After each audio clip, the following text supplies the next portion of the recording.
Everyone, you're watching Conversations in Pop Culture, and I am your host, Andrew Davis. And this episode is brought to you by my sponsors, which is an affiliate link, BCW Supplies. Use code POPAnimeComics to get 10% off your order. I know bags and boards are expensive, so guys, use that code, save yourself some money. BCW Supplies is a great company. And then also, I have a t-shirt that is up on Redbubble. It is making fun of Taco Bell, Gundam, Fallout, and the most interesting man in the world. So you can buy that shirt, and you can get it in 16 different colors. Oh, link is in the description up above. And this shirt sales do help to support this show. And then furthermore, and my guest already picked up one of these through the Kickstarter. I do have about 40 of these available with my friend DJ Croft. It is limited to 121 metal cards, so pick that up on eBay. And I do have a secret metal card that is limited to 50. So you can pick that one up as well in my eBay store, along with a bunch of variant comics that I buy and sell. So you can check out all that stuff. And if you're looking for a rare book, you know, I sell a lot of Zenoscope and a lot of other cool books. So check that out. And without further ado, I have with me, hopefully soon, comic creator and author Dwayne Madry or Madry. I think I got it half right. So welcome to the show. Thanks for having me. Yeah, no, thank you for showing up. Thank you for backing my Kickstarter. Thank you for picking up a metal card. And so we've been sort of speaking for a while at this point, and we've been speaking since February. You reached out to me, you backed my project, and then you're like, hey, I'm not ready to do it. But obviously, you have a project that should be gearing up, I think, at the end of the month with SAHAEL or SAHAEL. So volume 1. So before we really get into what that is and the story and all that stuff, what is the basic premise? Because people are hearing about it for the first time. And I don't think I'm your first interview, but even for people who are watching right now, what is the basic premise? So the basic premise, I'll read it just so I have it. But that basic premise, along the lines of SAHAEL, the most powerful nation in Ard, has been invaded by the Lord Commander and his insuppressible army. The diaspora now live dormant in ignorance and obscurity. The signs of the times shake Ard, awakening the ancient blood inside of 4 young princesses. They are oblivious to their royal status, but compelled to restore the bloodlines of SAHAEL or risk ethnic cleansing of their kind. If they fail, the Lord Commander and his army of hosts will cover Ard in darkness. So The Blood of SAHAEL is a dark fantasy series, dark racial fantasy series that focuses on a different type of hero. And I invite everyone to the world of SAHAEL. So, that's kind of just an overview of it. Well, we can all go home now, so. No, because there's a lot of stuff going on where obviously a darkness / a white darkness has sort of infected and just wanted to eliminate / eradicate a group of people and destroy their planet. And I guess one of these planet's leaders, or I'm not exactly sure whether everything was divided in class or not, but these people who are the Kremites, a bunch of them escaped. Thank you. A bunch of them escaped, and they were in an asteroid, and then, that asteroid sort of hit Earth, and now they're being hunted down. And so obviously, but they're not being hunted down like the next day. It's centuries later.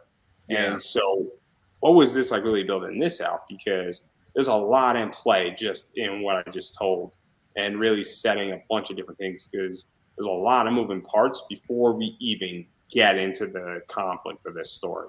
Definitely. And I wanted to do that primarily so it would hook people, if you will. But what happens is these ancient Kemites, give you some background on that. And this is something you find out in the story. Okay. So I'm going to spoil everything, guys. We're spoiling everything. Well, this is something you find out in the story, but it's not crucial to the story. It's just something you find out. But what happens is you've got these ancient Kemites, and their world was destroyed. Okay, this darkness crept in, and sentient beings arrived called the Ukaval. And um, basically, what they did was they took their world and essentially kind of like whitewashed it. They wanted to get rid of them, their history, and everything about them. So before they were eradicated, they escaped in an asteroid. And there's more to it. I'm leaving stuff out on purpose, but they escaped in an asteroid. That asteroid entered Ard's atmosphere and broke off into several pieces, but the main piece struck in the center of Alkebulan, which is present day Africa. And that's where that's how SAHAEL was created. In the middle of this asteroid struck, and a floating land appears. Let's talk about a bunch of stuff, because there's a lot of stuff to talk about. So, obviously, and maybe I read your description and did my homework a little bit differently, where we have these people who escaped, but not all of them escaped, where on this planet, a bunch of them got killed and got eradicated. And it's almost a genocide. I think, I don't know if genocide is or xenocide. I'm not too sure, but I think the idea is prevalent. And then these are the survivors. And so just from that alone, and I don't know how far you go deep into all this, but they watch their own kin die, but also they have to have survivor, where it's this idea that making even that choice is complicated. And that's a comic book in of itself, is, and a book in of itself saying, hey, we're the survivors and we have to preserve our species, our genocode, for lack of a better word. And so what was that like? We were setting that up, because that's a very severe consequence. And this is a very adult position. I like talking about my guest, Corey, who has something with Sister Mercy before you. It's a schizophrenic nun who might be having God on her side. That's a fun book.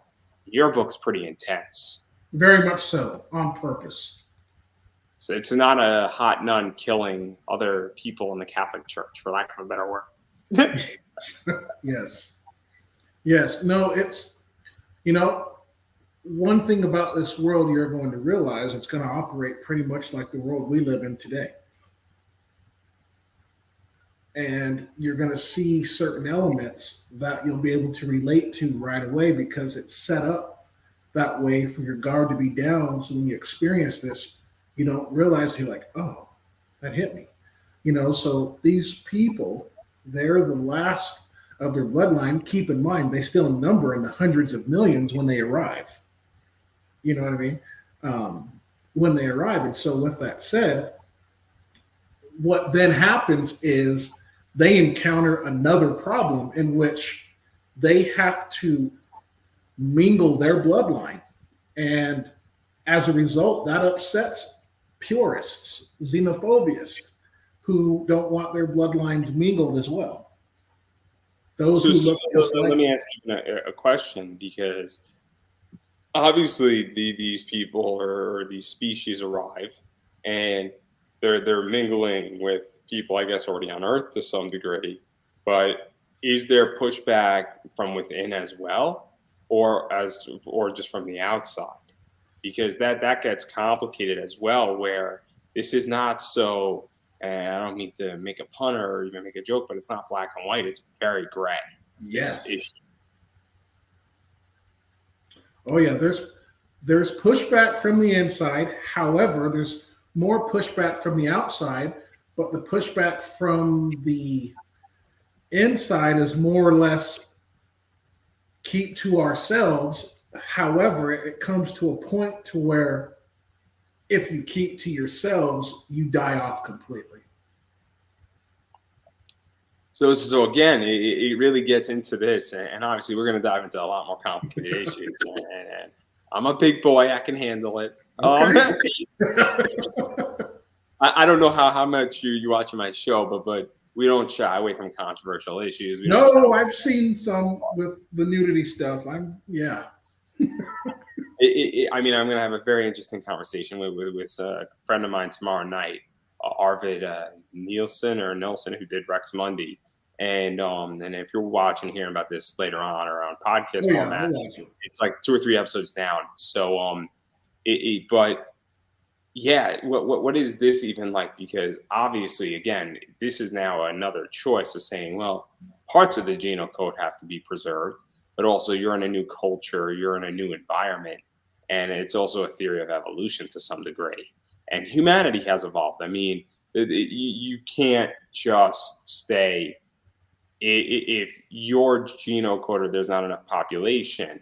At some point, you have to reproduce in some fashion. I'm assuming this species reproduces normally like humans do, right? Yeah. And they are humans. They are humans. They just happen to be different humans from a different planet, just like you and me. They're the ancient Kemites. So from African history, the ancient Kemites were one of the first, empires where No, people. I asked the question because I don't know. That's why I'm Yeah. asking. I'm completely ignorant. No, you're good. But yeah, so they arrive. But what happens is, and this is something you'll learn, a tidbit I can give away, the sun, this is an immortal race of black beings. They're black people that arrive. All right. And these are the black people that populated Africa, set Alkebulan. Okay. But Ishtar and Obatala, the gods, the husband and wife of this world, wanted to send their people down as well. So an agreement was struck. And that agreement was some of these Kemites, they wanted to preserve their immortality, needed to mingle with the other black races that Ishtar and Obatala sent down to Alkebulan. Now, this is where it gets interesting. There are people, Ishtar and Obatala had 3 sons. One of their sons was, even though he was black, was a xenophobist. Was not okay with this.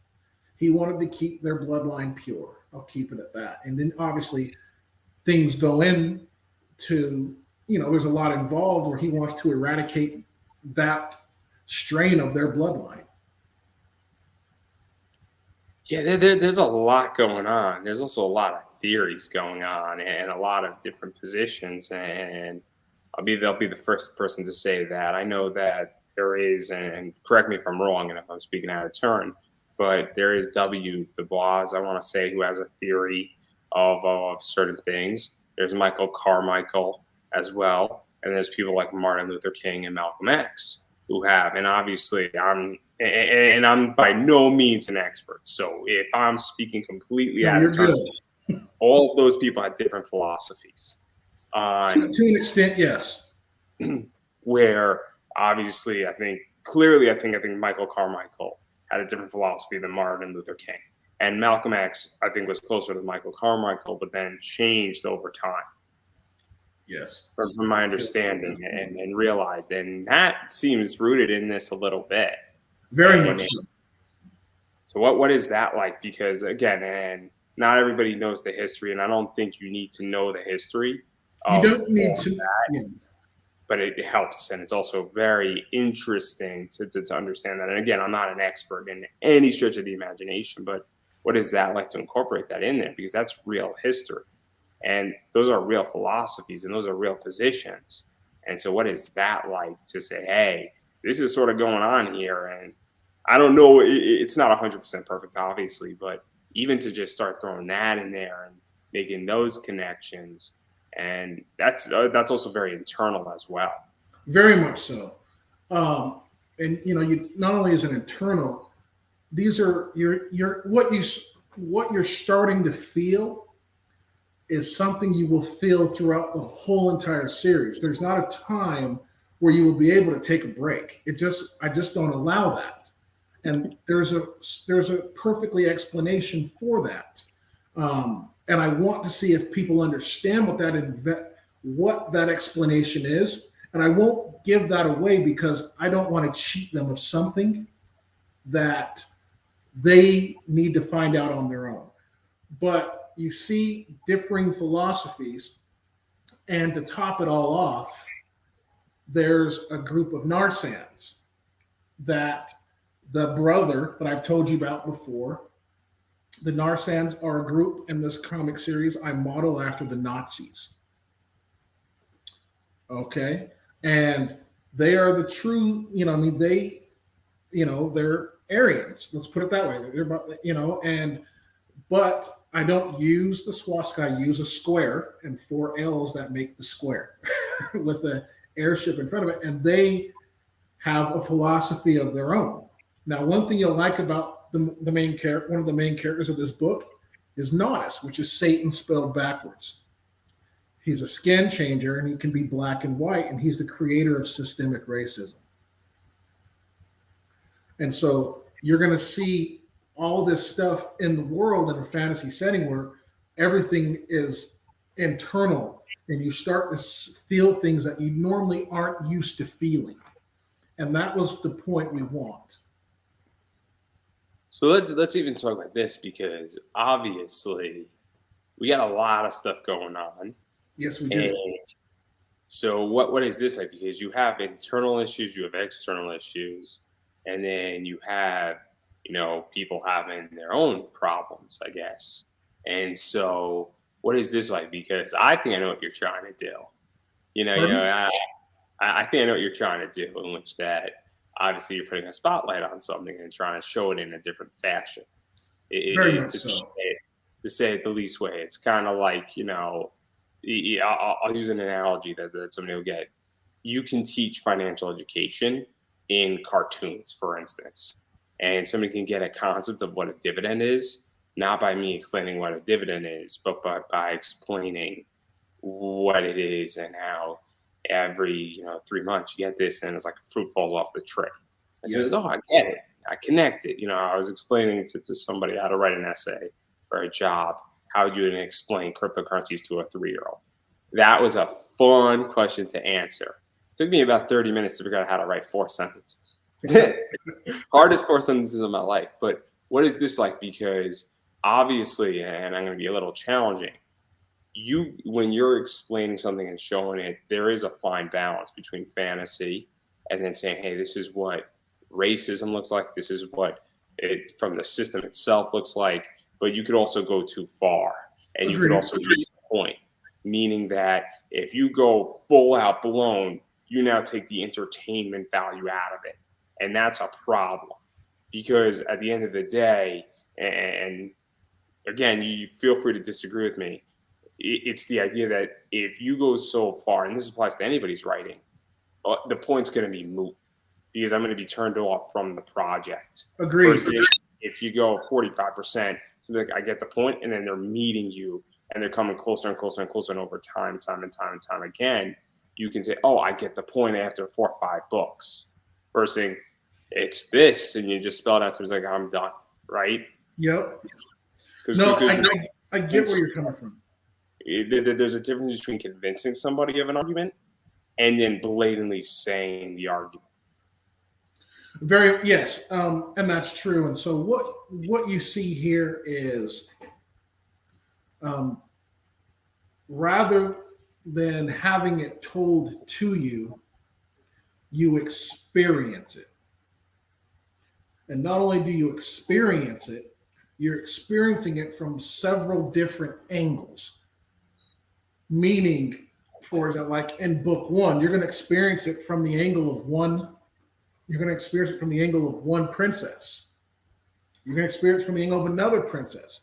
The thing is, you see it manifests in different ways how the angle is presented, which definitely comes across as a different lens from how you're seeing it. Meaning, it's something that's not going to get old, but like I said, sometimes this is one of those books where you're going to be tired mentally. Why? Because not only are you going to experience this world, you're going to see so much imagery. You're going to be captivated by these characters. And so once you, as well as when you get attached to a character and you like that character, you want to follow that character on their journey. And as you're following that character, you're going to experience what they experience. And in some cultures, that experience is unending. And in some, it's very little. and in others it's 50-50. So you're going to experience it from the Black perspective. It's interesting in a lot of ways, and it's definitely fascinating to that degree. And obviously, you're also adding another filter onto it, which is saying, hey, we're adding just showing it in something that is a little bit different. Very much. Because again, it is. I've taken classes like American history through film, right? And so we've watched things, and I've watched things, like Rise of a Nation, but then I've seen Mississippi Burning. And you go through all that stuff, and then you watch movies like Glory and a variety of other stuff, and you start seeing different things through different positions. And that was the point of the class. Every week we were watching a movie, and we were seeing things, and then we watched, Ken Burns' Civil War and things like that, and a variety of other stuff. Fascinating class, because we wound up watching a bunch of movies, and we ended with 12 Years a Slave. Yes. But it's the idea that you're going through a bunch of stuff. And I had a professor who was a fascinating, crazy professor who quit mid-semester, but not the point. But he was really challenging, American history through film, and super interesting. But again, you learn differently through different lenses. So I'm actually very curious, because obviously I think these are books right now, and they're written books. And then there's going to be a graphic novel. We're in production of the graphic novel now. And so you're in the production. And then I saw on your website, and this might be a little premature, but you want to do something with an anime or animation stuff, or is that like down the line? That's probably a year or two down the line. So we're not going to touch that one, because that's a little far off. But what prompted you to want to start writing this and even going down this story? Because there's a million stories people can tell, and there's a reason why I'm not pushing any further, because I don't want to ruin things. And I think this is something that very much people have to experience. But we got plenty of stuff to talk about. I promise. Definitely. I promise. But what prompted you to want to write the books and then tell the story and then start transitioning it over into a graphic novel? Because we've seen this with other properties outside of things. I can't think of something, but I've seen a novel that then becomes a graphic novel. Animal Farm is a good example of that. Or All Quiet on the Western Front was a great book, great graphic novel. So what's prompted all this, and really even gearing up to do it, because it is fascinating. Yeah. So when I remember going to school, and this is, it was in the morning, getting ready to go to school. My brothers, my mom getting us ready. And, we'd always wake up early, eat our cereal, get our clothes on. And we would always set some time aside so we could always watch some cartoons before we go to school.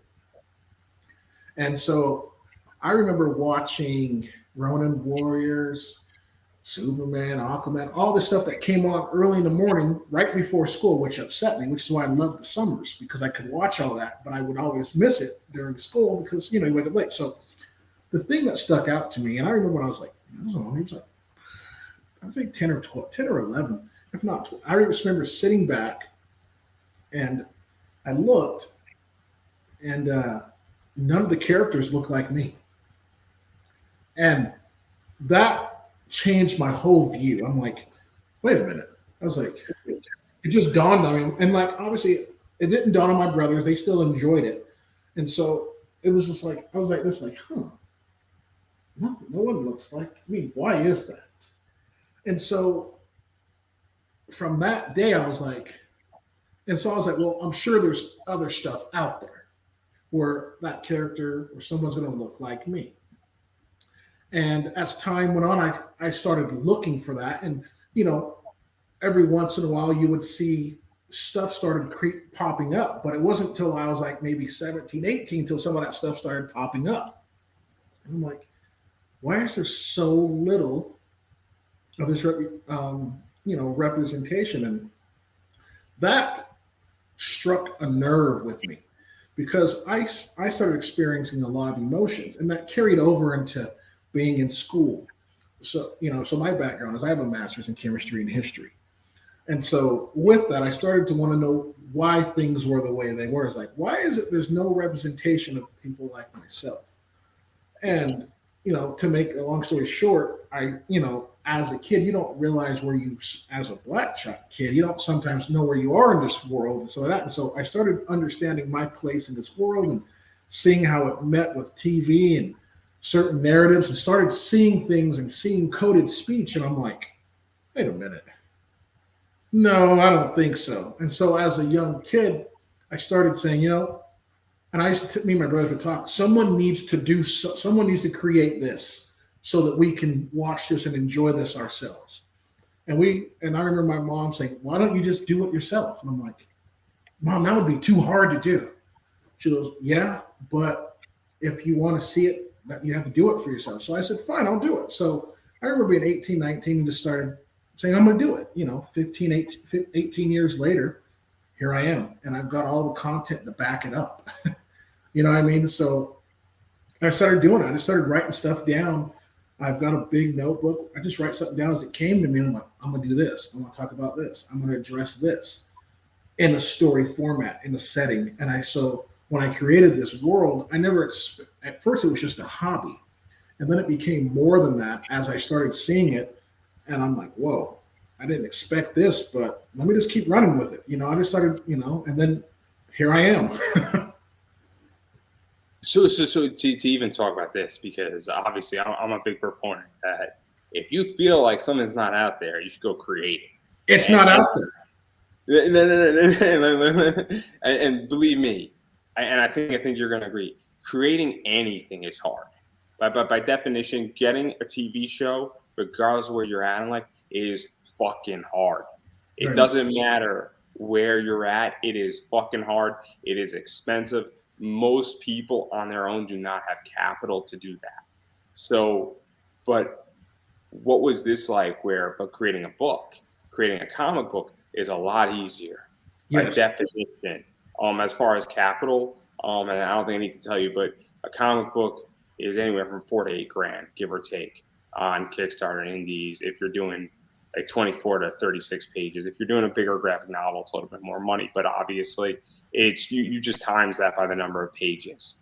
If you're doing a 144 page graphic novel, it's going to be 20 grand, but it's still within the page rate where it should be. But it's a lot easier because the animation, and I don't think I need to tell you this, and I don't think I need to tell anybody who listens to this show, producing an episode of Avatar: The Last Airbender, it costs more like 45 to 50 grand minimum. Yeah. And that's me being beyond generous. So obviously, what was it like to say, hey, I could write a book? Because I think it's safe to say that nobody in their mind was like, I could do an anime. Woohoo! Yeah. So what was that like? Because writing a book is easier, where what you really need is you need electricity and a laptop. Yep. And internet access. And you also have a lot more control over a book than a novel than you do of any other media by definition. Yeah. Weird how you say that, because because I had the laptop at the time, I just started writing everything on paper. So I remember writing the first 12 chapters, which is all I wanted it to be, was 12 chapters. This is my 12 chapters. We're done. And so as time went on, I just started writing, and I'm like, wait a minute. I started things started happening naturally. Like I started world building, and I'm like, there's no way I can tell this story in 12 chapters. There's just no way. So I remember for 5 years, all I did was come home, I'd work, I'd come home. Even when I was in school, doing my undergraduate, I'd come home for 3 or 4 hours a night. After I put the kids to bed, my wife went to sleep. I just went to writing. I just wrote on paper, everything. I wrote everything down. I wrote the whole story. So when it was all said and done, I had 300 pages front and back. And I was like, oh, this is not 12 chapters. So I said, okay. Say what? Oh, no. I was going to ask you, because obviously at that point, what was that like saying, okay, I got a lot of content now and I got a hell of a story, but you also got to tighten up the story. You got to figure out, what am I going to do with this story? Is this my best writing is a great question, and also, does this make sense, and does it convey a message I want to convey, or is this everything I want to do, or should I just see where the hell it's going? Because I don't know if you've ever read fan fiction, but I know stories that have been going on for 20 years. It was like, I don't know what we're doing here, but this is like a soap opera, and we're on season 59, and fuck it, we're gonna have a blast. And like, some of this stuff is great. I mean, some of it is thoroughly enjoyable, and it's not even written great. It's just written entertainingly. But you can tell that it should have ended like 60 seasons ago. Like some of this fan fiction stuff. But what was this like, really saying, oh snap, I now have a body of work? Do you then refine it? Do you then start saying, hey, let me polish it up? Or where do you like go from there? Because obviously this is sort of the basis for everything, I feel. It was. So my best friend, Steve Human, is an artist. And he's an author. He's wrote several books, and he was my next door neighbor at the time.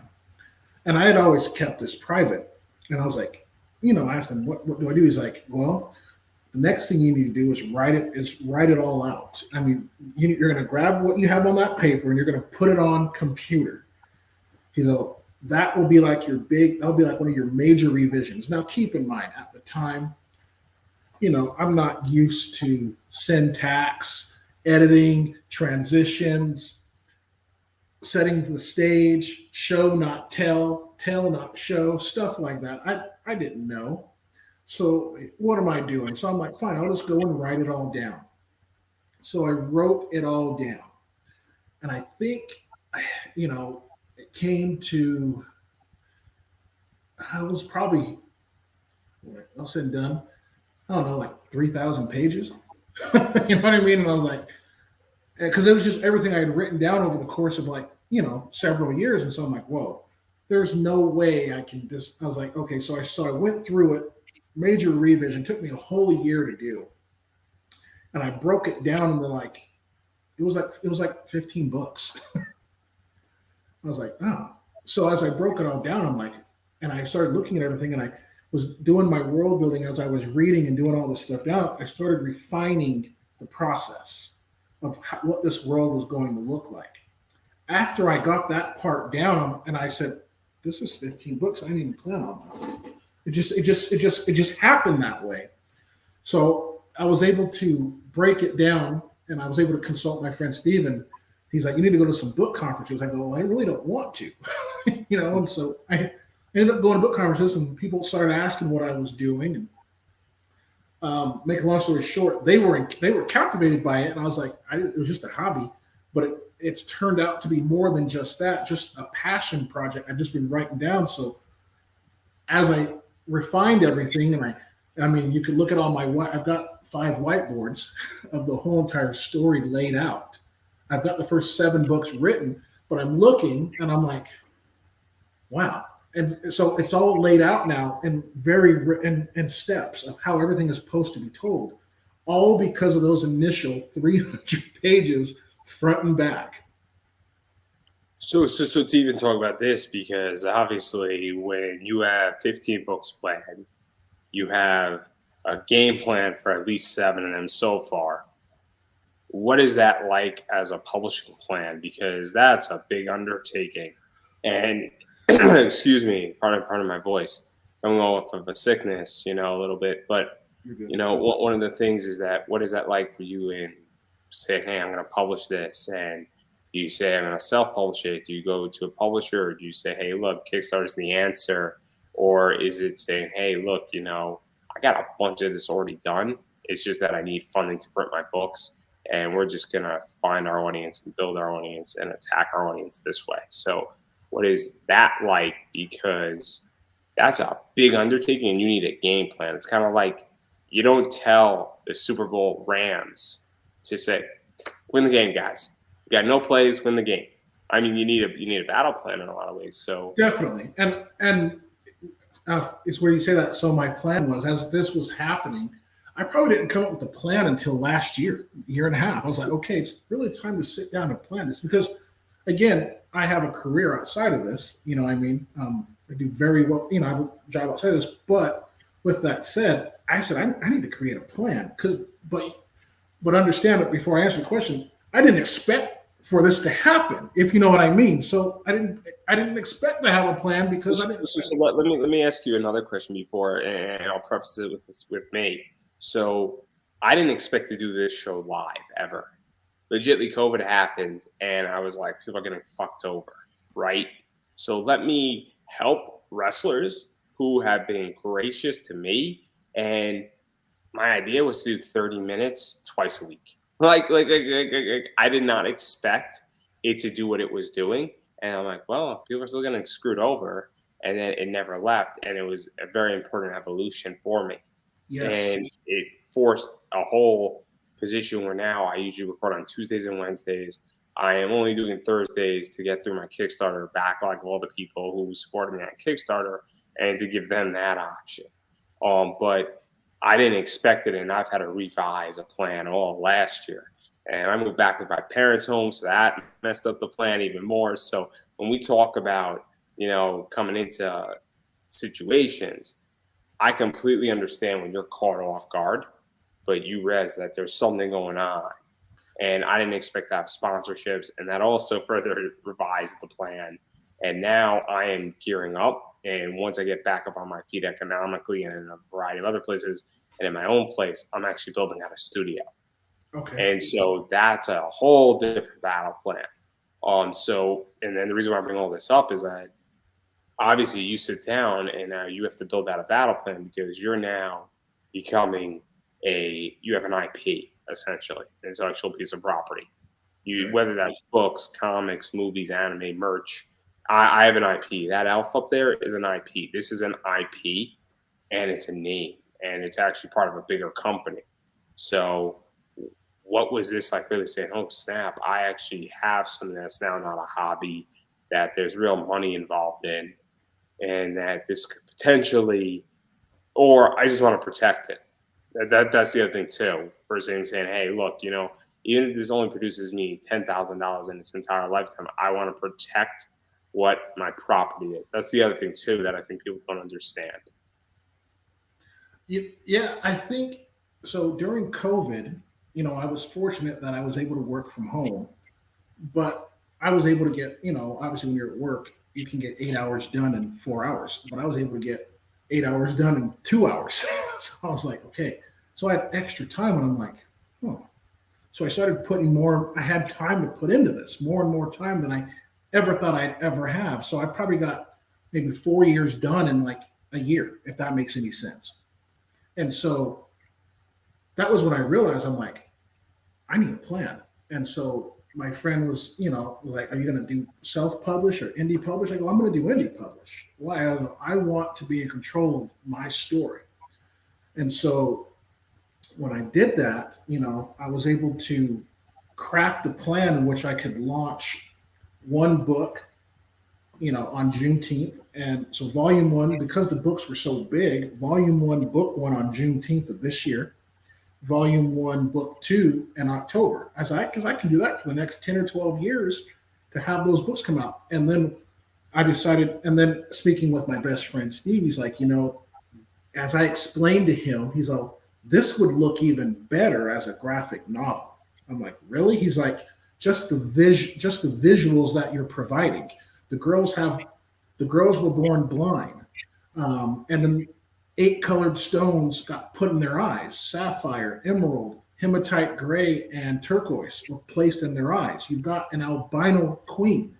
You know what I mean? He's all of this stuff is visual, and I go, okay, yeah, why don't I do that? And so that was when I reached out, and I was like, I started doing research on, here's how I'm going to do this. I'm going to get the books going. And I was going to use the revenue I got from the books to help fund the graphic novel. I just put it there, start hustling hard, and then I'd use that money from the graphic novel just to put back into the business and just keep going. So I started doing that, and I started getting some pre-sales and stuff like that, and it started working, and I was like, well, let's keep doing it.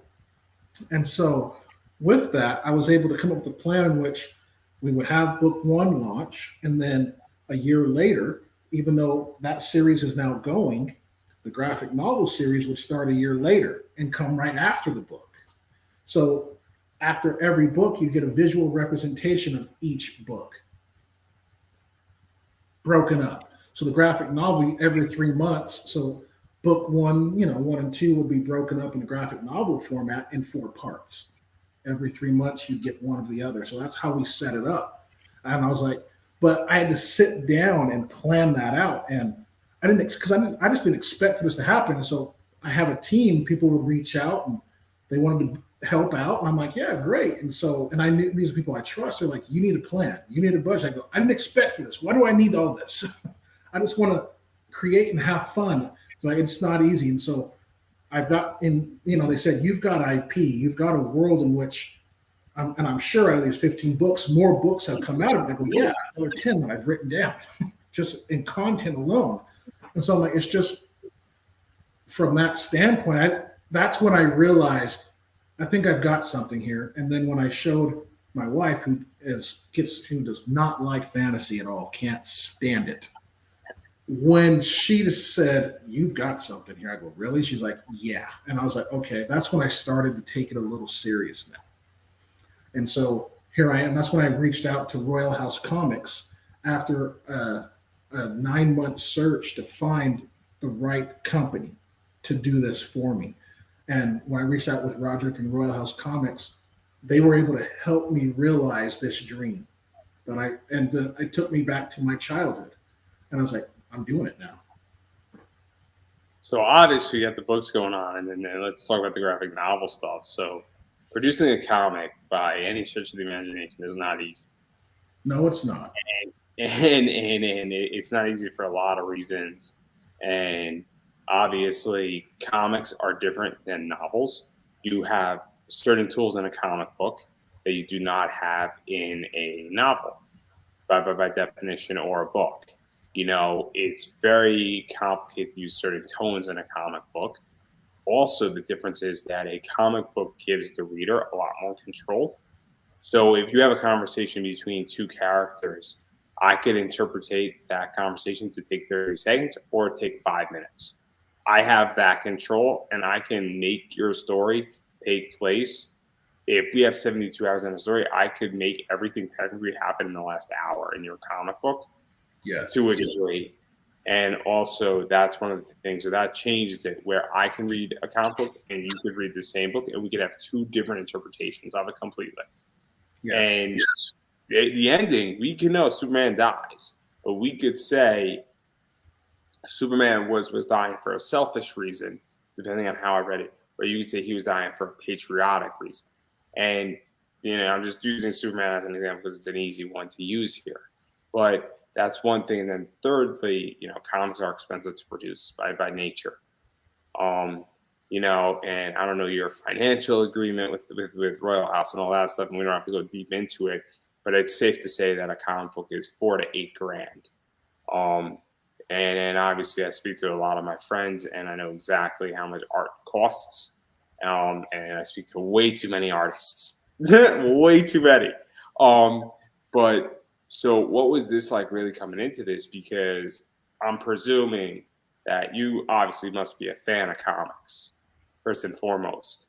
But what was this like, because building a comic and creating a comic and finding the team and then financing it is very different than, I don't know if they want to crowdfund it after or they want to have a pre-order, because Royal House does things very differently. It's what he said. When I reached out to them, so when I knew I wanted to do this, I had always saved money, first and foremost. I've always been a saver of money.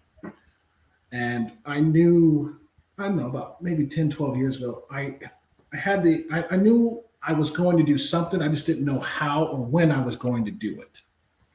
So I always said, I'm going to put some money aside. a substantial amount aside.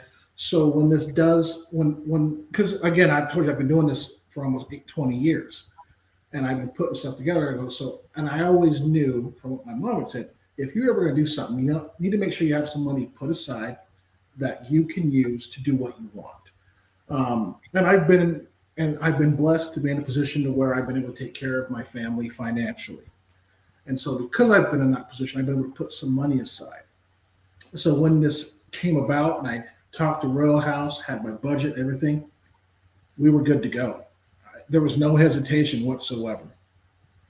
So to even talk about that though, because I'm actually curious the thought process.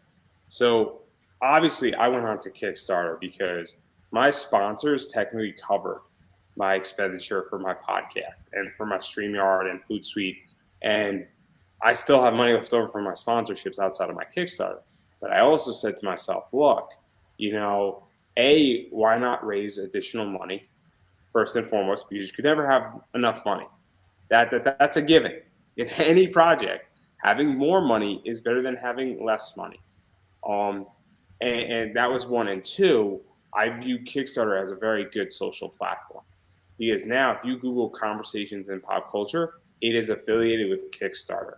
I have a page because I successfully funded that when I come into podcast format, I'm going to link that Kickstarter page to the podcast and to Apple or Spotify, wherever I want to link it to, or I can link to the YouTube page. Somebody can come up, they can read about what the conversations in pop culture, pop anime comics is about, who I interview, some of my top guests, and that becomes a social media thing. Then when I launch another Kickstarter, which I will, all those people are going to get notified. So I'm curious because I view Kickstarter not just as money, but as a social platform. And so I'm very curious because, and look, there's nothing wrong. I don't want to be predominantly on Kickstarter, but Kickstarter is part of the plan. Yes. Because it's the social media arm in a lot of ways, combined with Twitter, and also people treat you differently when you fund on Kickstarter. And so I only raised $855, so I didn't raise a hell of a lot of money, but at the same time, that's why I'm very curious, because I think your book would do well on Kickstarter and act once as a pre-order form. Because Kickstarter to me is three things at the moment. It's I need money because I want to kickstart my project. Where I got $2,000 to do it, you got 12 pages done. We need another $2,000 to get these other 12 pages done, or we need another $1,000 to print the books. Okay, that makes sense. Or I view Kickstarter saying, hey, this is a fun project. I paid for it. Everything is done. We just need money to print the books, and then we don't need money to finish the art. Or saying, hey, this is done and the books are in my hand. I just want to sell you the books. And everybody does is gets a book. And you're giving a pre-order form, much like a store. So yes. I'm curious because, and I don't know how far you are with Royal House, but I would make the argument, and Roderick might not like me for this, but I would be on Kickstarter, even if it's only $500, because you might raise $2,500, but it's all financed already, and you're just giving a distribution arm. Because I know people who will only buy books on Kickstarter. Well, that's the reason why we went there, because the money I budgeted was initially for the novels, the editing, to go through the word count line by line. Which is way cheaper than a graphic novel. I promise you that. Very much so. And so, but some of that work can be a little pricey. And I'm like, okay.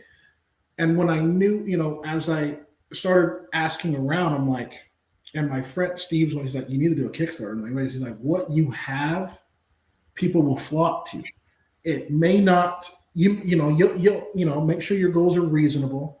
And I've talked to others who have done this as well. But he said, once you get out there, this is one of those projects that's going to flame like gasoline over a fire. He's like, so just get it out there. So I said, well, let me do that then. That's why I created the Kickstarter, to help propel the graphic novel series. And I feel very strongly about it. I feel that once we get that part going, it'll take care of itself. But we needed a kickstart to get going. And even coming into Kickstarter, because obviously at this point with books, we have Brandon, and I'm going to get his name wrong, but he's done over 25 million. 44 million. And I'm very critical of that. Where I think it's all real. I also think it's an FOMO, fear of missing out.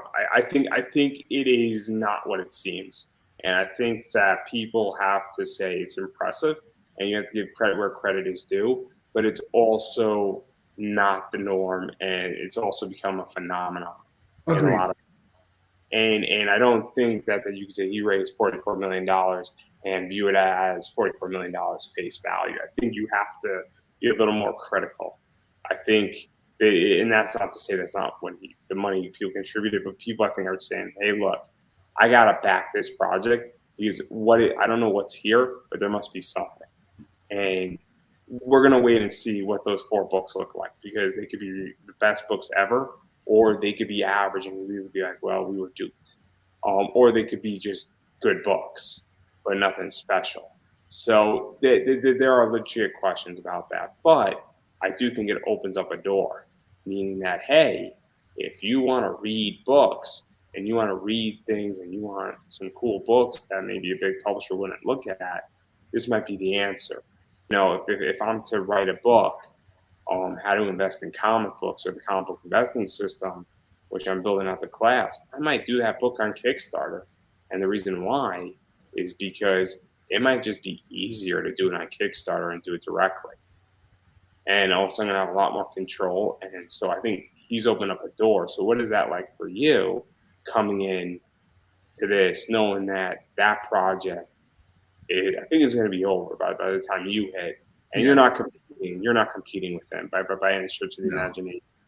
But what is this like? Because it does sort of pave a path, and I think it also puts books on the map on Kickstarter. I've thought about that, and speaking with some of my closest friends, some of them have said the best thing to do right now is just get your book out there. We've got it with a professional agency going through the edits before we launch it to ensure that it is going to be legit. And he goes, that's the best thing you can do. He's all something like this, who's taken this, it's taken almost 20 years to put together. And after he's looked at it, and he's like, this is what you have is something real and tangible. And so he says, just build up your audience, because there will come a point to where if things work out how I think they may, if you were to do this again years down the road with like your books, you're probably going to have a nice following ready to support you. And I go, that's fine, because I don't want, I've been told, and I'm not going to say who, but I submitted some excerpts to some publishers, and some are like, hey, we need you to change this. And I go, I'm not changing anything. And I don't want to change, because I don't want my message to be dulled in any way to those who are reading my books. Yeah, let's talk about that too, because obviously I don't know how much you know about me, and I'm actually curious. That's a legit question. I don't know how much you know about me and what I stand for and how I function. Say that one more time. You're breaking up. Yeah, I don't know how much you know about my show, about what I stand for, core values of myself, and things like that. Oh, I'm familiar. You keep it 100. I'm very honest. I'm a free speech absolutist. What that means is that you can't yell fire in a crowded theater. You can't call for violence against action. But I don't think my government should prohibit me from saying my opinion. If I think a congressperson is an idiot, I should be able to say that. Or if I think president or any president or any person really who's a government official is a moron, I should be able to say that without any repercussions, right? So that's how I function on my show. I curse, but you don't hear me just dropping F-bombs every 5 seconds. There's obviously a point when I curse. I say, your book's fucking awesome, right? Like, I'm not saying your book's fucking awesome, fuck, for a reason where, as I could do that perfectly fine, but the whole thing's the way I think, right? And I'm going to be challenging, and I have viewpoints that I'm sure that the people disagree with, and I have other viewpoints that people love and agree, but I state what I think. Now, where I'm going with this is that if a sponsor said, Andrew, we don't want you to curse, I'm like, I can't take your money. I'm sorry. Like that's how I function. There are people and on both sides of the aisle who said, I don't want you to interview this person. I don't want you to interview that person. I'm like, well, look, I don't have a problem with that person over there. I don't have a problem with you. If you two have an issue, well, that's your issue. It's Agreed. not my issue. We're not in a you. marriage. The second the three of us are in a marriage or a business together, then we have a problem collectively. Correct. So that's something that I think a lot of people don't understand. But then again, if Spotify came to me and said, Andrew, we're going to offer you $100 million. Well, you know what? I hate to say this, but $100 million is 100 million reasons why they're like, we don't like this interview you did. I'm like, that's the only problem you got with it? Done. Which I think is understandable. So I'm curious, is there a money amount where if a publisher said, hey, we want you to change, ABC in a book, but we're willing to pay you $30 million? I mean, because at a certain point, I mean, this is where it gets very complicated. And I don't know what I would do, because that's tricky once you're talking real money.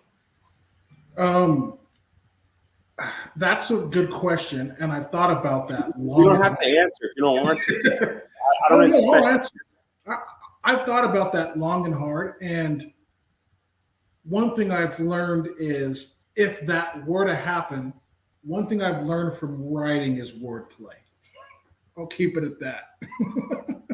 Because for me, it's I don't know what I would do in that circumstance. I don't know. I really don't. I'd have to wait till I'm faced with it. Because and this is something that because I've asked other people this question and they give me an answer immediately. I'm like, you really don't know that. Because this is a tricky situation. If somebody offers you $1,000, it's different, Or I'll give you an example. I'll give you another example that might be slightly different. Let's say that you bring it to a publisher and they'll just say, look, we really like cover B and you love cover A. You might give up cover A for cover B, but cover B is not bad. You know what I mean? Because that's also a little bit different where they're like, look, we know we're going to market cover B and we know we can easily sell another 50,000 copies with cover B. Cover A is going to be harder for us. That's a different position, though, completely. Cover B all day. Because you might hate cover B, but you understand at the end of the day that they also have a job. But I was curious about that because control is very complicated. Well, that's one thing I did with the artist, and he is awesome. I swear he's a savant. I told him, look, I don't want to limit you in your abilities whatsoever. So the cover, that's all you. Whatever you come up with, that's what we're doing. And so I'm very curious about this, and even jumping into comics, because obviously the graphic novel is being developed. So this is going to happen. Excuse me. This is good. The graphic novel, I don't think is on the table for this Kickstarter, right? It is. Oh no. So this is also including the graphic novel, or the poster art is. And then as far as the cover itself, he's still working on it, but it will be included. That's cool. So I'm actually curious. So I don't know if you have an exact date you're launching. We're launching we're launching in 7 days. And so how long are you running for? Curiosity. 30 days. I thought that's typical. So when are people going to be able to expect their books and all the stuff that's going to be coming out with it? So I worked that out with Royal House. So as far as the graphic novel, there's artwork they'll be able to get. But as far as the graphic novel itself, they can probably expect to get the graphic novel. It was telling me 6 to 9 months from launch. And the reason why, and I've built in some mechanisms because obviously with COVID and supply and demand, I've accounted for that because at the end of the day, I want you to know that you're going to receive your product. However, due to supply chain issues, it may be later than you get that project. And I want people to understand that is not me. It is the so but so even with all that stuff, so obviously Kickstarter is complicated. So I don't know what your intention is to launch your next project, because you're launching under your own name on Kickstarter, which is important for a lot of reasons. And I'm going to be very, very honest. And Royal House might not like me saying this. Look, these partnerships and deals with companies fall through all the time. Also people evolve out of companies. People become bigger on their own. People have partnerships, and it's very important to have control over your property. People offered when I was having a hard time on Kickstarter, run your project through my thing. And I'm like, guys, I really appreciate it. I thoroughly appreciate that people are like, hey, I'll take care of you. We'll get it done and it'll all be good. And that was cool, but I want control over my freaking brand, right? Even if it means less money, because I am not, it's under Pop Anime Comics, which is the parent company. And I'm not just a podcast. Yeah. At some point, I might write a book. I might do another project. Hell, I might freaking give the access key to my class on ClickFunnels through Kickstarter if I could do it. And all that is under Pop Anime Comics, or Pop Anime Comics becomes a new company. That company, Pop Anime Comics, might be owned by another company, right? And so, but it's under that, and it's very important. And so that's something that I think is super smart. But obviously with Kickstarter, things happen. But also for me, and I'm curious how you feel about this, I won't back projects more than like 6 months out. I've just been burned too many times, and it's very unfortunate, and it's nothing against anybody. And what I mean by 6 months out, I mean more like 8 months out, where I just backed some of these projects last May. They said it's going to be here in a year. They're behind by about 6 months. Wow. I'm like, I backed your project 18 months ago. I get it. It's 5 issues of a graphic novel. And look, it hasn't been a year yet, but they're behind by 6 months. So I'm going to get their book in September of this year. That's 18 months after I backed it. Like, I'm waiting. And it bothers me because they're running another project. And it irks me to no avail. And because I'm not running another project until every person is back. And I wasn't happy when you changed it. That's the reason why. Because, and I'm joking a little bit, but I want to make sure that every single person that bought a spot or has a live read gets taken care of before I run another project. And I'm making sure of that. Because it irks me to avail. So I'm curious how you feel about that, because I would imagine it would piss you off too, just as a fan, not as a creator. Yeah, I've backed several, and I'm not going to say who, and there are exceptions. I'll give you the one exception. There's a guy who I didn't back his project, but he was doing a comic and then he got deployed. That's understandable. That's an exception. I understand, but he's not releasing a new project because guess what? He's overseas shooting a rifle at somebody, trying to save my ass because I'm not overseas. Exactly. So, but when he gets back and he gets off of active duty, he's got a few months to get his book out to people. But there are exceptions. But again, I know exactly who you're talking about. And you don't need to say, let's just call him Velvet. Yeah. With that said, I will, once this project is back, I plan on making sure those who back it, they're going to get everything they ask for. That's my solemn promise, because my name's on the line. I don't want my name tarnished. There's no way in God's green earth I'm going to let my name be tarnished. And because of that, you're going to get what I say you're going to get within a given amount of time, barring any unforeseen circumstances.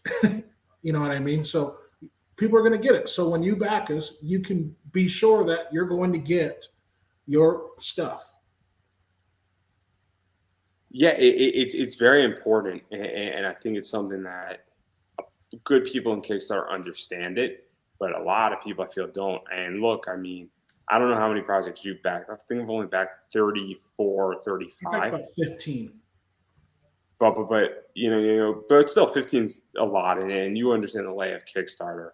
And naturally, I've been burned, I think, twice out of those 35, which is not that bad. all things considering. But at the same time, I'm like, I've learned who to trust, what to trust, who not to back. And look, there are people I just won't back. Yeah. There are personal reasons why I won't back somebody. There's personal reasons why I won't back somebody if they're on a certain project. It's not that hard to know who I have an issue with. If Yeah. you ask enough people, and it's not that hard to understand if you know who I am and other people. And people might joke in the comments saying, Andrew, why are you making fun of me? I thought we didn't have an issue. And it's not those people. Yeah. If they're making that statements, those are my friends, and my friends can be difficult, but they're my friends nonetheless. Yes. And they're good people to know. But it's the idea that, I've learned that, and it definitely doesn't help. It doesn't help Kickstarter by nature. No. And that's, and that's why, once this, I will not start or do another project until everyone's been satisfied. It's just, it doesn't make sense to dig yourself a hole if you haven't closed the books on this one. Yeah. And even going further into that, isn't it also the idea that I believe that you have to be ethical as humanly possible? And look, nobody is 100% ethical. We do things in it as humans that are not 100% ethical, but I can, in good faith, I understand that somebody might need an interview in September. If I want to launch something in August, at least I'm going to make sure they're booked for September. So Yeah. I view me booking somebody for an interview or their live read as a means of, making sure that they are protected and solid. You know what I mean? That's what I need. So I view it that way. But I believe we have to be as ethical as humanly possible. Definitely. And I echo those same words. And so I just think it's very important. And yeah, but you got a lot of stuff going on, and it's going to be crazy. So Yeah. obviously, I didn't look at your Kickstarter. I don't know your rewards that you're offering, but I have an idea. I'll send it to you tomorrow. It'll be active tomorrow. They have to review it for 3 days. So I'm going to attach the link, everybody. Don't worry. The link's going to be in the description up above, and your website's in the description already. Yeah. So people could obviously check that out and all that stuff. But obviously, what rewards you are having on your Kickstarter. So briefly, what rewards are you having? I know naturally you're going to have a digital package. You're going to have a physical package. I don't know if you're going the NFT route, because I know Raja wants to go that route. No, I know he wants to. No NFTs. I think he's going to be in for a rude awakening with his NFTs. But again, NFTs are a fun game to some degree, but they're complicated. And look, I like cryptocurrency. Don't get me wrong. I like cryptocurrencies. But it's going to be very interesting what he does with Dombe and then his NFT idea. But me and him might disagree. We might disagree at the NFT thing, but that's okay. That's okay. I'm waiting to do the NFTs. I'm not going to do that until. Well, I'm just not doing it right now, and it's just something that's it's not the plan right now. But yeah, what can people expect as far as rewards? Because that's what I think people want to know. And if you don't know this, you got a problem. Yeah, and then what you can expect, you can expect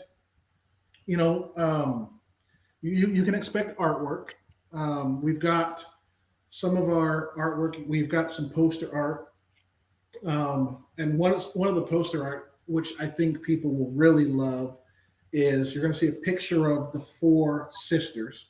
Well, they're kind of sisters, and then you're going to, here's the picture of the 4 sisters. Oh yeah, the 4 sisters. You know what I'm referring to, right? You know what I'm referring to. Kind of. You should say it. You should say it. There's only one sign. This is. There's only one answer for this. Enlighten me. It's the 4 horsemen. Exactly. It's the 4 horsemen from WWE. There's only when somebody throws up a 4 sign. That's the only thing it can mean. Well, I'm a WWE guy, so you're right. And I'll say this: they are in the series, by the way. I'll keep it at that. But you can expect the four sisters, and in addition to the four sisters, it shows Ard being invaded. Then you'll see another poster. They can win, they'll be in the realms of outer darkness at the palace of outcasts. You've got maps behind me as well. You'll have access to to the maps. You know what I mean? So that's something people I know they'll love. And then you've got the characters as well. So you'll have the option of, depending on the tiers, getting character sets, the family set of that character, the sons of Odira and Ozias. You know what I mean? So you'll get Nodus and Norg. You'll get all those guys. So those are that's something that you can look forward to. And then I'm working on a poster, and I don't know if this might be an exclusive, of the Narrowhenge gates. And so when I say Narrowhenge gates, imagine Stonehenge completely repaired and walking through one of those gates and appearing somewhere else in this world. So you'll have that, but I'm debating if we're going to do these as well as add-ons. I've got shirts, long sleeve, the bucket hat as well. So those are some of the add-ons. We're debating if we're going to do the add-ons like that, because obviously, that costs more money to ship and transport. And so if that's the case, then you'll have to pay more to pay for that shipping. I've got my hats. I've got them. I've got my bucket hats. I've got my shirt. I've got them in black and white. So those are some of the add-ons we would put in there as well. Yeah, and shipping is complicated. I don't know if like going through the whole shipping discussion and all that stuff. I run an eBay business. It is expensive. I charge $11 to ship a book in a Gemini. Oh wow.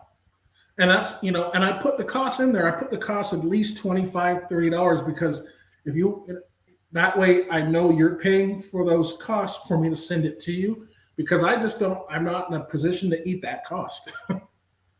Oh, it's what I've learned is that that's why I like my metal cards were $5, because I didn't know. Honestly, if I redo it, it'll be like $3 the next round I do metal cards.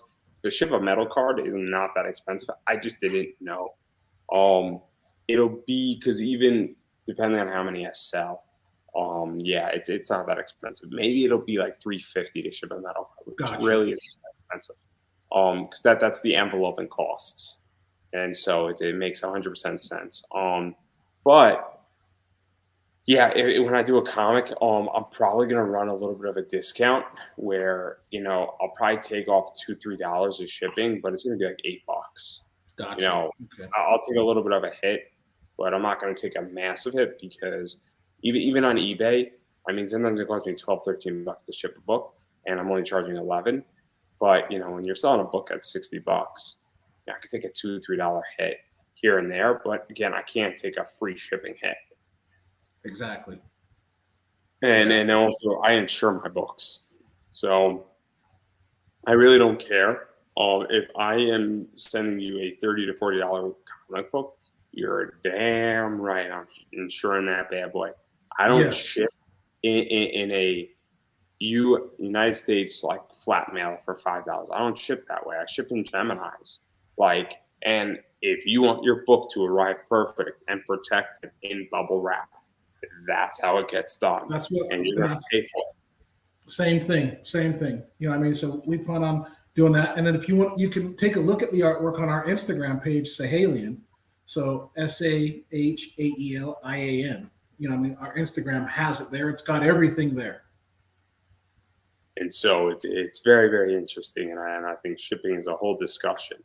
And I do want to go and talk to you about and back out of your Kickstarter, but I do want to play an ad for my sponsors. I want to get paid today. So we're going to be back in like 30 seconds. Everybody, it's from Cowabunga Comics. Definitely check them out. They're a shop down in Florida.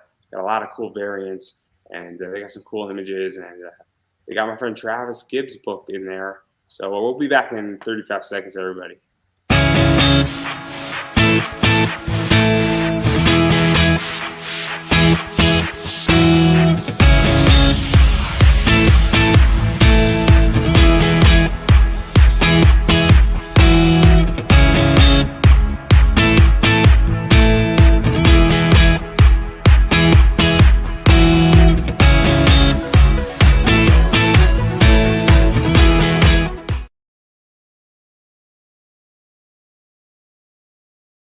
And now that I got paid for this episode, he's got some really cool stuff. Kyle actually has 2 variants. He has a Department of Truth variant that he actually just released in his store that he did the work on. And he's done some fun stuff that sort of happened. And he does some remarks, and he's got a few of them up there. And he has a really cool, like, Marilyn Monroe remark. And I don't know if it's still available, but it's pretty cool. It's like $50 with that. He's got like a really cool Statue of Liberty and some other cool people. And I'm sure that if you reached out to Kyle and said, hey, I love your variant, could you do a remark of so-and-so? Like, I'm sure if you wanted like a John Cena everybody, I'm sure Kyle would do it. No problem if you paid him the 50. So, or anybody like that realm. So really cool store. I'll be putting the link up in the description for that as well. But I do want to back out of your Kickstarter and talk a little bit about, sort of Kickstarter as a whole and even cons and what the future of comics looks like in selling, because that's something that I am fascinated about. And I'll sort of preface it with me, where I haven't been to a con because I had a horrible experience at a convention where I was presenting and I wasn't on the docket, and I just felt treated horrible. And I haven't been to cons since like 2019, so it's been almost 3 years, and I don't know if I'm ever coming back, because my business is online, whether I'm podcasting or I am, selling on eBay, and I get all my items through email or live sales or ordering online, and then I can handle it that way. And I've made that digitalization pivot 2.0 where I'm selling physical items on the internet. And so I'm curious how you feel where cons should be, where they're going, and things of that nature, and even just the selling point, or if you don't even know because you're about to enter that realm. It's weird how you say that. Just making sure my son knows to come home. Praise that, because this is what we do. I'm all about the cons. I went to one and I really enjoyed it. And here's why: because our characters are characters that can be played, cosplay. I went to one last year and I started walking around and I'm like, okay, how would my brand do at a place like at one of these cons? So I started asking questions. I was asking questions to a tattoo person, because tattoos are very prevalent in our series, and there's a reason why they are, because when their eyes light up, their tattoos light up as well. And so that's going to be very important. Same with the way they dress. It's something that can be cosplayed. So I went around asking all these questions, thinking about what I would do in a cosplay. And I look forward to going to them, especially once we become mainstream, because I can see people dressed up as these characters. See, at some point I'm gonna write a series, and I have something, and somebody actually gave me a really good idea for a character, and I'll be more than happy to tell you privately. Yes, I'd love to know. You'll appreciate what I want to write, and I'm probably gonna start writing it tomorrow. I'm actually pumped up to do it. But the way I see it is that I am interested in getting the business healthy, and so I view this very differently. And maybe it's because I am running a really good eBay store right now. When you're doing like $2,500 a month on eBay as a side hustle, you got to keep doing it. And like you have 48% profit margin. Like, maybe that's the problem, is that I enjoy cons. I'm not anti-con, but if I'm to devote all my energy, I can go, instead of buying a table, I could go buy $500 worth of comics, and then I could go turn that 500 into 960 of profit, and that's where I'm at. And so this is the whole thing, that I've now made a shift where cons are fine, but I don't know if I'm going to get that rate of return. And that's where I'm going with this, where it's the idea that I have to protect the business. And if the business is working, and that's not including what's not happening in other apps and live sales apps and even Amazon selling, and all of a sudden, or even having a Shopify store, like, or better yet, if I become big enough, and hopefully in the next few years, if I triple or quadruple my audience, people might be like, I listened to your podcast, Andrew, and I saw that book and I want it. How do I get it? So like that's kind of where I'm at. Is I'm looking at it from a business, and so he's like, I really want to cosplay your character. I'm like, that's cool, but it doesn't translate to me. Like I don't know how it translates to the business side of it. And that's where I'm thinking. And I looked at the writing on the wall, because I see that this is getting eyes on me, and then I want to convert to other things. And so that's where I'm at. And maybe my view is a little bit different, because I'm having success in one area because I've made this shift, and that's the thing. And I don't know. So that's how I think. But it's something that obviously, as a business, I am struggling with, because my eBay business is separate from all this, but it's doing well, and it's doing well because of digitalization, Pivot 2.0, which is physical items online and having a bigger footprint. So I don't know. It's something that I'm still working on all the kinks, but I'm very curious how other creators view that, because I hear a lot of what you said, and I get it. Cons are fun. I get it. But I don't know the con economics. And the idea is that if I could do what I'm doing on eBay, and I could triple it for the same price going to a con, and I could stay in my underwear and then open up a 6-pack. I don't know. Like this is true. I think it's definitely something I'm going to explore on both fronts.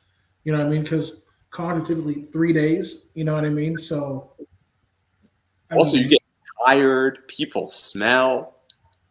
Well, one idea I wanted to bring, I thought about doing while at the con, doing the podcast at the con while there. I would love to do a live podcast at a convention, and it's doable. But also, I don't know how to go to a con and say, hey, look, I got this audience, and I would love to live stream this thing and do it in front of a live audience and have a blast. I have interviewed people where they were at a con, I was in my house. Oh, nice.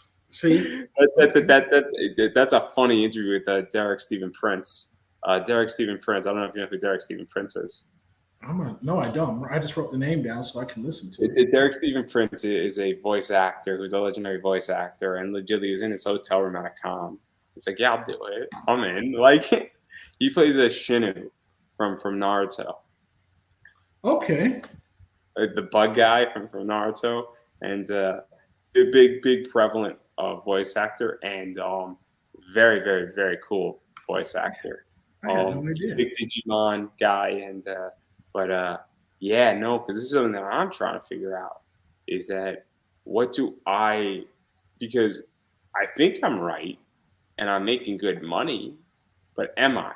That's my question, and this is why I'm so curious, because again, I could be wrong completely, and I'm the first person. If I'm wrong, I'm wrong.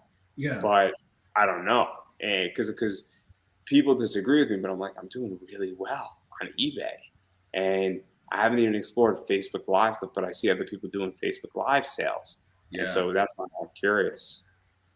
I mean, I know that's I know there's others on my team, and she has mentioned that, and so that was something that came across, because it would be one where obviously if you've got a team, I mean, like you, I could see you I don't have a team from your home. I'm doing this all by myself. Exactly, you do it all by yourself. So imagine if you have someone there doing it, and then while you're doing it at home, you're doing it on two fronts. Oh man, I need a team in which that, but the only reason why I don't have a team is because right now there's not enough money in this business to pay a team, and there is the product itself is not sufficient enough to support a team. But if I'm to do a comic, then you have an art team, and Correct. but you have a small team. You have a cell, which is me, the writer, an artist, a letterer, and a colorist. If the artist themselves can't do the colors or the inks, and but that's a small team again. But then if that thing is self-sufficient, Yes. it's whatever. I'm actually interviewing who I want as my artist on Thursday. Super stoked for it. Okay. He doesn't know it's an interview to get a gig, so it's gonna be funny. Okay. But no, this is so interesting. But yeah, I just think it's interesting. And then obviously, even going further, where do you think comics are going? Because obviously, comics have gone through a very interesting evolution in Yes, the they last have. 10 years. In the last 10 years, I don't want to go through the history of comics with you. We would be here for the next 6 hours. As much as I like you, I would like to sleep tonight. And what I mean by sleep tonight is watch Dragon Ball, and that in like 30 minutes. Hey! I am in the first arc of Dragon Ball, and it's Goku versus Jackie Chun, and it is on, baby. It is on. Okay. Okay, I don't think people understand. I watched Dragon Ball as a kid. Oh my god, it is so freaking calming. It's Like good I think I stuff. finally found the thing that calms me down. Like legitly. Like That's who would have awesome. thought that Dragon Ball would be calming me down? It's awesome. It's awesome. But I digress. I am curious where you think comics are going, because there's been a lot of evolution in the last 10 years. I think I've been just in the past year, the past 2 years, and I've been immersed in this industry.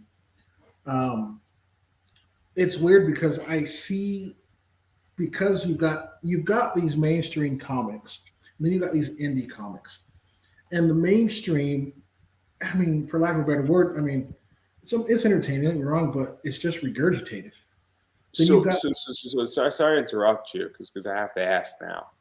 So there is, because I was speaking with Corey Hardyman before you, and we were talking about something similar. And there's, like he was saying, Moon Knight is awesome with Marvel right now. I haven't seen But it yet. no, the comic run. Okay. Right now, they're doing a great job with Moon Knight. So I think that there are always good books. Like I think Batman in DC in the last 10 years has been pretty good. It's not perfect, but it's been pretty consistent. And whether it's Tom King, somebody else, I think it's been pretty good. I think Harley Quinn, Eat, Bane, Kill Tor was a lot of fun. I think the Ruby Justice League books were fun. I Yeah. think the Scooby-Doo stuff is fun. But I also think Wonder Woman sucked, right?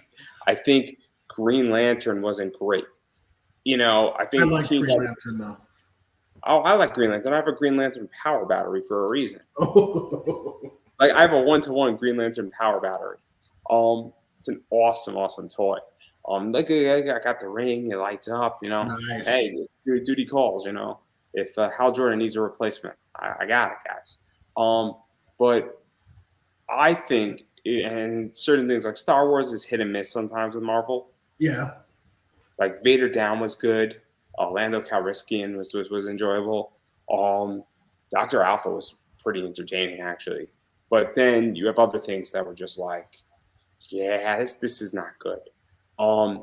But I think with indies, and I'm curious your opinion, I also think indies are hit and miss. But I also True. think Yeah. that at least with indies, people are trying to mix things up and have a good time with it. But I also think it's similar, but I also think people are flocking to indies not because they're just saying, this is bad. How much worse can it get on the indie front? Yeah. And we got to make it different. And look, I actually think it's 50-50. I really do. Because don't get me wrong, I love Marvel, I love DC. What I mean? I love watching that stuff. And again, for me, it just comes down, like I said before, to representation. And you've got some indies out there that represent me more so than some of them. And that's why I look more at the indie side. Don't get me wrong, I'm still going to go watch Marvel with my kids and be entertained. But deep down, I'm like, okay, I see some indies that have the ability, in my opinion, that can compete but aren't given the stage. See, this is where I get somewhat confused because I enjoy Static Shock. I enjoy Miles Morales. I don't have a problem with those characters. Where I have an issue with this stuff is that my issue with Marvel and DC is that don't make a character something they're not. Go Yes. create a better new character. Yes. So I actually, one of my favorite issues of Action was a reference to Obama. I don't know if you know Action 9 by Grant Morrison. Basically, they did an alternative. I think it was either the backstory or it might have been like a filler issue where it was a black president was Superman. Tell me this concept isn't awesome I'm listening. by itself. So hear this out. Nobody knows the president of the United States is Superman. He's black. They don't mention he's black. And now he has to stop a nuclear missile from hitting another city. And then he's supposed to be in a meeting, like giving a press briefing. So now he has to stop. Superman. He can make that happen. He's Superman. No. And like he's cutting it like 30 seconds close. His wife is yelling at him. It's great. It's brilliant. I'm like, this is such a good idea. Like, why can't we have this? Wow. I'd watch that in a heartbeat. I would watch it too. I would watch it. Like, I'm not saying I don't want like a 3-hour movie of it, but if you give me an hour and a half movie of it, I'd have a blast. Yeah. I don't think there's 3 hours of content there. I don't. I really don't. Yeah. I think you could stretch 90 minutes. I really think what would be great is if you had a bunch of short animated stuff of just alternative Earth 2 animation. That would be DC. Good. That would be great because 24 minutes, but then you have like a weird Thomas Wayne story too the next week. That would be great. But like my whole thing is that like I love Tattoo Man in Final Crisis. That's a great character. Nobody knows who he is. He's a black guy who's a convict who basically got out of jail and his tattoos are magical and they pop off his body and they change color when they're done and they're like weird monsters. And I'm aware of that. And so it was weird how you bring that part up because I'm aware of that. And so when I showed that to my kids, my wife was like, well, can you find us a character that doesn't have a bad past, that's not black? I mean, I can't. I can mention one who's evil, but that's not the point. Well, I'm okay with evil, but she's like, well, I don't want to be like in jail. I want him to, I don't want him to be depicted as he was a bad guy once. He came from, you see where I'm coming though. Just. But I'll counter you and I'll say Amanda Waller. Amanda Waller is a horrible human being. She's evil. Yes, she is. Okay. She's evil, but damn, yeah, you're right there. Okay. I have her first appearance in a 9.6. Great character, underutilized, horrible human being. But she has the worst past, but she's not. She's a criminal, but she's not convicted. I don't know if that counts. Like that counts. No. But you know what I mean when I say she's a criminal, meaning it's not like she's a bad person, but she's government. Like I don't know if that makes she's corrupt. She's corrupt, but she also is getting the job done. Yeah, like she's a badass character, and I don't know how to explain that to somebody. Saying she's the evil that you need to run a country. I like that. Well, you need that. You need some of that in this world. That's just all there is to it. But like I love Amanda Waller and she's great. And also I love the fact that like the true Amanda Waller, and it's gonna sound messed up, is a bigger girl. Like she and this sounds messed up when I say it, but you want to talk about a really interesting. She is not a plus size, bimbo girl. She's like, I'm a fucking bureaucrat. Fuck you. True. No. But no, I get it, and I like the counter. But that's I wouldn't mind characters more like her, but not like the but not like the latter. I wouldn't mind a sexy Amanda Waller. Don't get me wrong, I'd be totally down for that too. I would be too, because Yeah, because then you'd be, well, yeah, I can't say that because that'll sound sexist, but you'd be somewhat more tolerant of her and what she's doing. No. I would love her, and this is gonna sound messed up. I would love her as a power bitch. Like she's like, I look good in a bikini on the beach, and I could fuck up your country. Now I have to go back and watch Death Squad again. Suicide Squad, I mean. I'm legitimately trying to think of. I mean, look, I enjoy Lex Luthor a lot, and I like Lex. I mean, Paul Heyman says it. Do you find good guys to be interesting? I don't. I don't. Okay, I don't. I and, like the bad guys. but I get the argument of what you're saying, and I'm trying to think of another. Because obviously I'm trying to think of something now of somebody who is a bad guy who's obviously black, who is stereotyped in DC, because I actually don't know. No, Um, like you have like Luke Cage was good, bad, good. You know what I mean? And I'm like, okay, great, but the only one you can really say who's really good is Black Panther. I mean, you have Miles Morales. Yeah, you got Miles Morales, but okay, those two. I don't even know. I don't even know other black characters because I would not drop Tigira, who she looks like a tiger. Like she's not. She's like animalistic at best. Well, and that's the thing. Like, and here's what you'll learn too. What I've learned going reading some of these um, comics. Sometimes you've got characters who are played by black voiceovers or black actors, but they're animals. So this is where this gets complicated. So I don't know because I view representation by definition. I view it core. So for Yes. for instance, I'm not going to go put an actor and say, oh, that actor.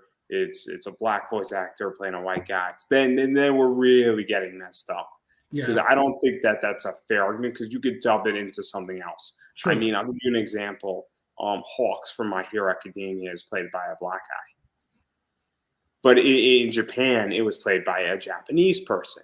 So Yeah. at what point do we say I view it more on screen?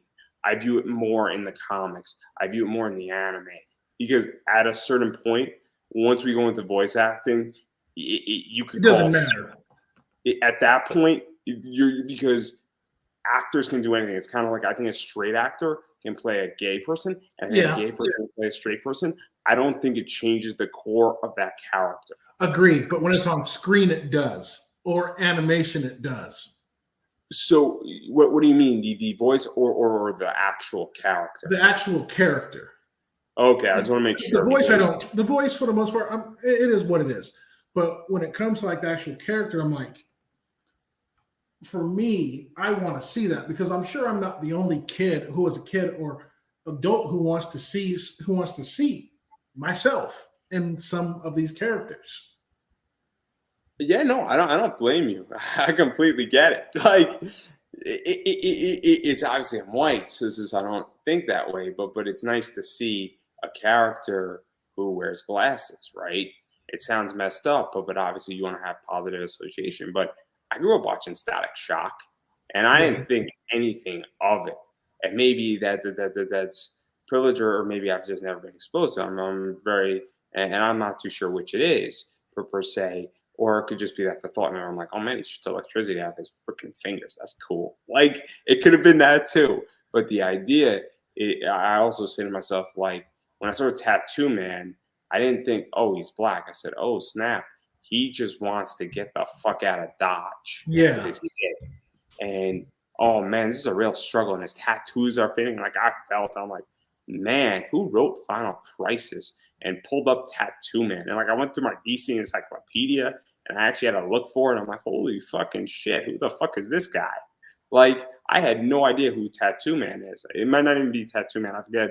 But the idea is that it didn't even occur to me that like I don't even know if Lex is black. Like at this stage, because obviously I've seen a white Lex Luthor, I've seen a black Lex Luthor, I've seen a Well, tan Lex Luthor.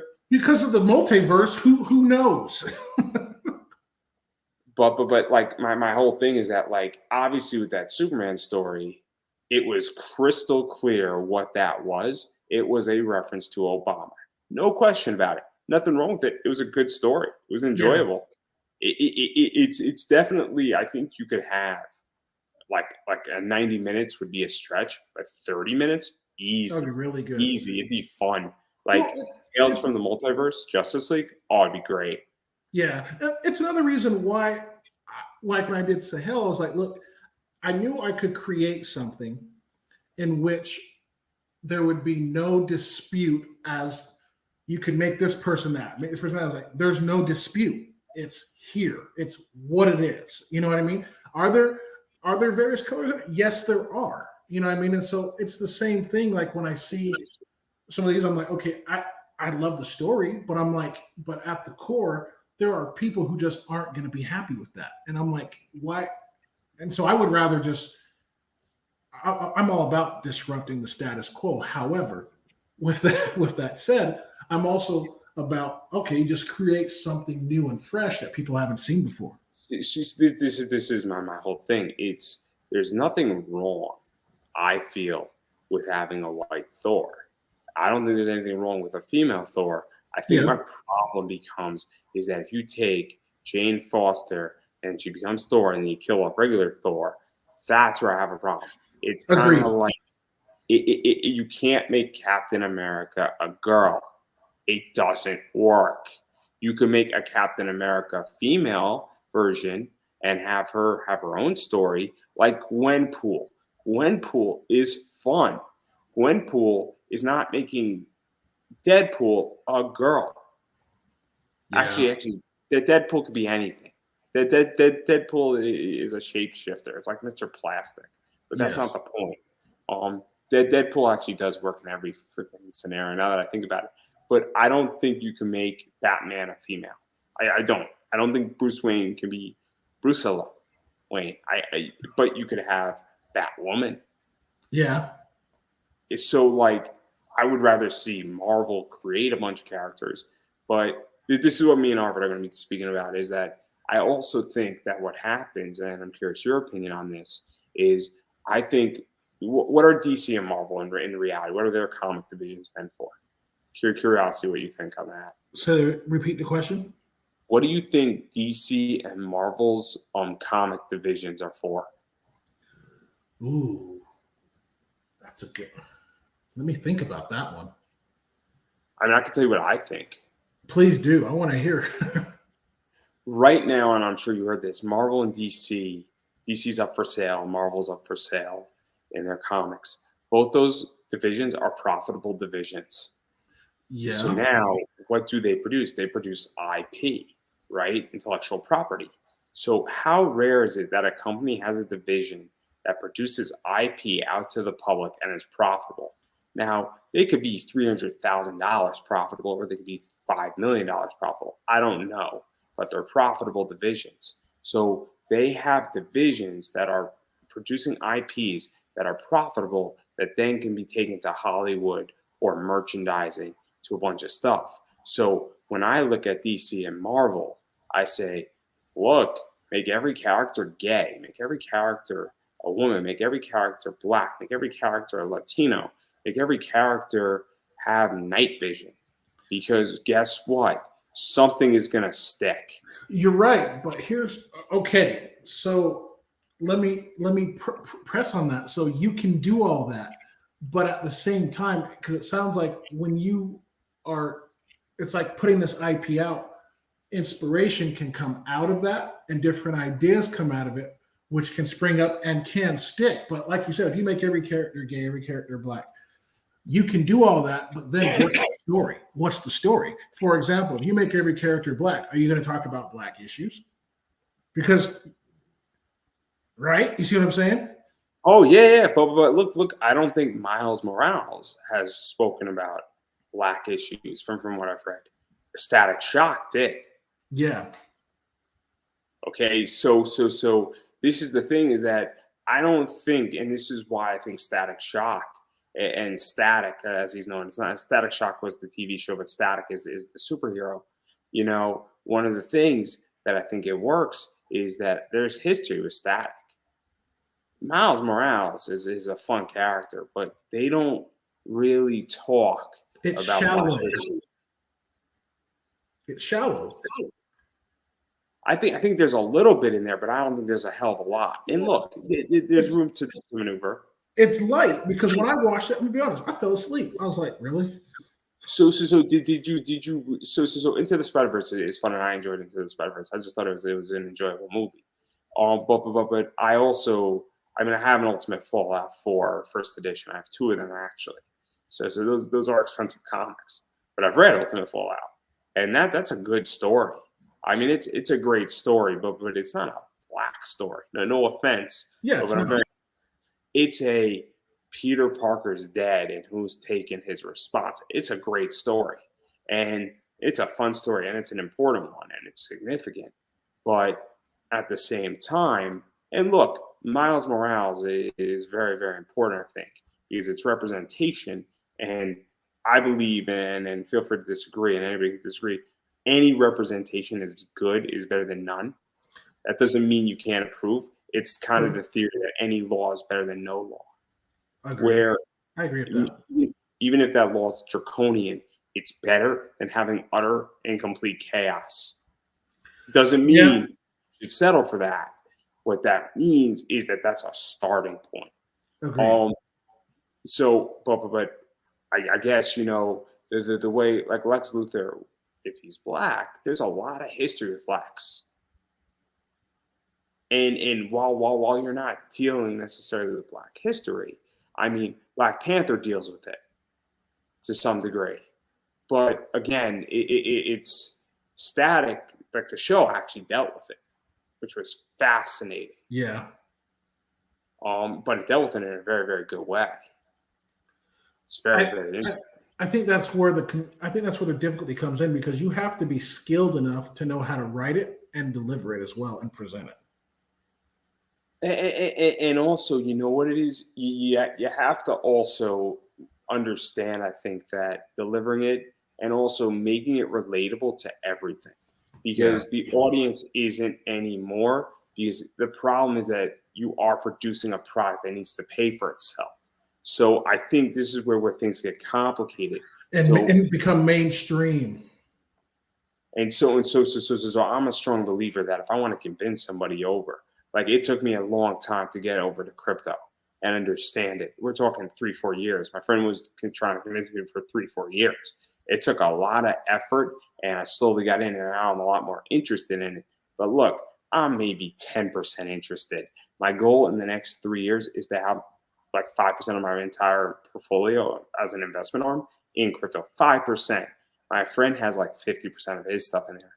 That's as far as I'm going to go. But he convinced me from 0 to 5. Just doesn't seem like a big deal. But now to convince me from 5 to 6 is a hell of a lot easier. Yeah. So obviously this is a very interesting conversation. I knew we were going to go down this path. I knew what I was getting myself into. I'm like, I don't know if I should do this, but I said fuck it because I can do this on my show, and this is what's fascinating. And I'm sure I'm going to get some hate mail for it, and I don't really care. Share it with me. It's okay. If people want to hate me, they can hate me. It's whatever. I got a weird comment from somebody on YouTube, and I don't know what it means. So I'm not worrying about it. But I do want to ask you one final question before giving you the ability, and we touched upon it, and you have to answer. You cannot plead the fifth, because I do not have Nick Cannon on speed dial, so that's the problem. This is not Wildin' Out, guys. This is not Wildin' Out, and I sure as fuck am not Pete Davidson. So that's good. because if I was Pete Davidson, I would not be here. I'd be with Kim. Yes, you better be. Because that's not gonna last. But I digress. Because clearly I'm gonna be canceled in the next 10 minutes. But who do you have? Miles Morales, or Static Shock? And you want an answer? Absolutely, I do. Miles Morales. Okay, that works for me. Anyway, I'm going to give you a chance to promote yourself. I'm not asking for an explanation. I don't really care for your explanation. That's fine with me. I like them both. Let's just put it. I like them both, but yeah, I can ask you the question in a different way too. Ultimate Fallout 4 as a collector's book, or I think Hardware 3. Fallout 4. Fallout 4. Exactly. Especially the variant edition of that book. Yeah. So, but yes. but the first print of that book, it's a good book. It's a good book. Like I have 2 of them. It's a nice book. So you've got an impressive collection. I have somewhat of a that's a different discussion. We'll talk later. I do want to give you a chance to self-promote yourself. Where can people find you? Where can people, check out your website, check out, obviously, the Kickstarter, where that is going to be what they should type in up on Kickstarter, what, they can follow you on social media, Instagram, Facebook, Twitter, all that fun stuff. Yeah, we're on Facebook, Instagram, Twitter. Got our page there. Join our newsletter. We've got new stuff coming out.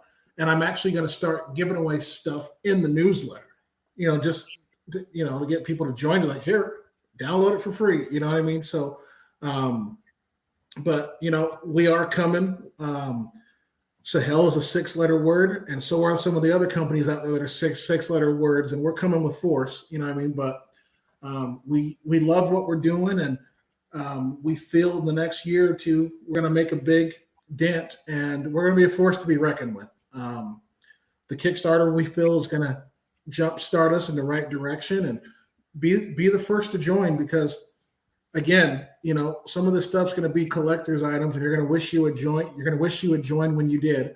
But again, we're not going anywhere, and we're here to stay. Yeah, no, and I'm going to keep saying it. You have to support indie.